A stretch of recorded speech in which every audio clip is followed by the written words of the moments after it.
Okay, क्या करना है इस क्वेश्चन में?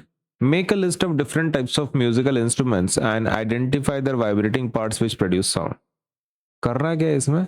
लिस्ट बनानी है म्यूजिकल इंस्ट्रूमेंट्स की और identify there vibrating parts which produce sound. अच्छा, इंस्ट्रूमेंट की लिस्ट बनानी है और उसके पार्ट्स को बताना है जो वाइब्रेट हो रहा है। तो ठीक है, मैं आपको एग्जांपल बताता हूँ। देखो, सबसे पहला म्यूजिकल इंस्ट्रूमेंट है गिटार, सितार, वीणा, तानपुरा। सब में क्या होता है? स्ट्रिंग्स इस्तेमाल कर सकते हैं। आप देख सकते हैं यहाँ पे खाली स्ट्रिंग्स है। तो स्ट्रिंग्स वाला पार्ट है जो वाइब्रेशन क्रिएट करता है, स्ट्रिंग वाइब्रेशन बोलते हैं, स्ट्रिंग इंस्ट्रूमेंट्स बोलते हैं अपन उसको। दूसरा है परकशन इंस्ट्रूमेंट्स। अब परकशन इंस्ट्रूमेंट्स में क्या होता है? मेम्ब्रेन का इस्तेमाल होता है, कपड़े का इस्तेमाल होता है, या फिर बॉडी को ही बचाता है। अब यहाँ पे देखो, क्या ये कपड़े के जैसा है, एक मेम्ब्रेन के जैसा है, लेयर के जैसा है ना? तो वो क्या होता है? वही वाइब्रेट होता है। जैसे कि ड्रम में as you can see this these are the one, तबले में ये ऊपर का लेयर, ये मेम्ब्रेन है ना, ये भी आपका वही है। तो तबला, ड्रम, मृदंग है, तो मृदंग के अंदर भी वैसा ही है।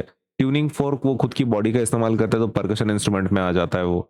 बेल बेल जो है वो खुद की बॉडी को बजा के आवाज करता है, राइट? जनरली इनको ना अलग कैटेगरी में डाला जाता है, दैट इज मेम्ब्रेन बेस्ड, मेम्ब्रेनोफोन्स बोलते हैं इनको। लेकिन ठीक है, अपन ने इसको एक ही कैटेगरी में डाला है। उसके बाद है विंड इंस्ट्रूमेंट्स। विंड मतलब हवा के थ्रू चलने वाले। अब हवा के थ्रू चलने वाले जो ये है डिवाइसेस हैं, वो म्यूजिकल इंस्ट्रूमेंट्स, वो है फ्लूट या फिर बांसुरी जिसको हम लोग बोलते हैं, एंड ट्रम्पेट, ये वाला चीज। उसके बाद हारमोनियम। हारमोनियम क्या है? रीड्स या फिर एयर ऑपरेटेड पार्ट्स होते हैं, जैसे कि हवा अंदर बाहर जाती है, इसलिए तो वो पेटी का, ये पेटी बोलते हैं इसको, राइट? तो इसको बजाते वक्त कैसा करते हैं हम लोग? अंदर बाहर इसको ओपन दबाते हैं, राइट? अंदर की तरफ बाहर की तरफ ऐसे। तो उससे हवा का सपोज मूवमेंट इसमें चेंज होता है और एयर ऑपरेटेड होता है ये जनरली, जैसे आपका फ्लूट और ट्रम्पेट होता है। उसके बाद है सारंगी। अब सारंगी मतलब ये, इसके अंदर तो स्ट्रिंग्स होते हैं, राइट? और एक तारा यहाँ पे एज यू कैन सी, ये इसके ऊपर भी क्या है? स्ट्रिंग ही है। तो vibrating part of a musical instrument acts as the source of sound. तो सितार में गिटार और सितार है स्ट्रिंग्स के लिए। मेम्ब्रेन में तबला, ड्रम है। एयर कॉलम में फ्लूट एंड ट्रम्पेट है। मेटल प्रॉन्ग्स और बॉडी में ट्यूनिंग फोर्क और बेल है। तो इतने सारे म्यूजिकल इंस्ट्रूमेंट्स हैं। तो अपन क्या करेंगे अभी? इसको एग्जाम के हिसाब से लिखेंगे। सबसे पहला अपन लिखेंगे different musical instruments. Different musical instruments produce sound through the vibration of different part. Different part के वाइब्रेशन के थ्रू हम लोग क्या कर रहे हैं? साउंड जनरेट कर रहे हैं ना, साउंड प्रोड्यूस कर रहे हैं। तो इसमें अभी एग्जांपल के तौर पर सबसे पहला जो हम लोग लिखेंगे वो है गिटार। ओके, गिटार में क्या यूज करते हैं हम लोग? गिटार में स्ट्रिंग्स। गिटार में क्या यूज करता है? स्ट्रिंग्स यूज करता है, सही है।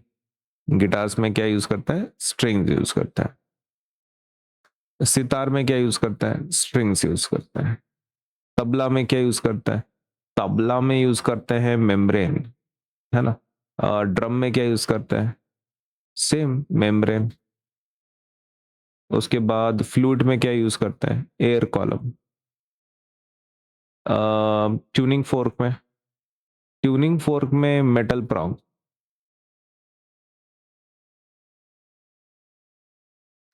मेटल प्रॉन्ग्स मतलब ये, ट्यूनिंग फोर्क मतलब ये मेटल के पार्ट्स होता है ना, ये मेटल से बना होता है, ठीक है? तो इसलिए अपन उसको क्या बोलते हैं? Metal prongs. और लास्ट वाला है बेल। बेल की तो पूरी बॉडी यूज होती है, राइट? मेटल बॉडी होती है जो वाइब्रेट होती है और आवाज को क्या करती है? जनरेट करती है। तो दीज आर दी एग्जांपल्स, ठीक है? इसके अलावा इतना सफिशिएंट है एक्चुअली एग्जाम के लिए आपके। लेकिन अगर आप इसमें से कुछ लिखना चाहते हैं तो आप एग्जाम्पल्स आप लिख सकते हैं, ठीक है? आपकी मर्जी। नहीं तो दिस इज सफिशिएंट एक्चुअली, ऊपर वाला जितना लिखा है।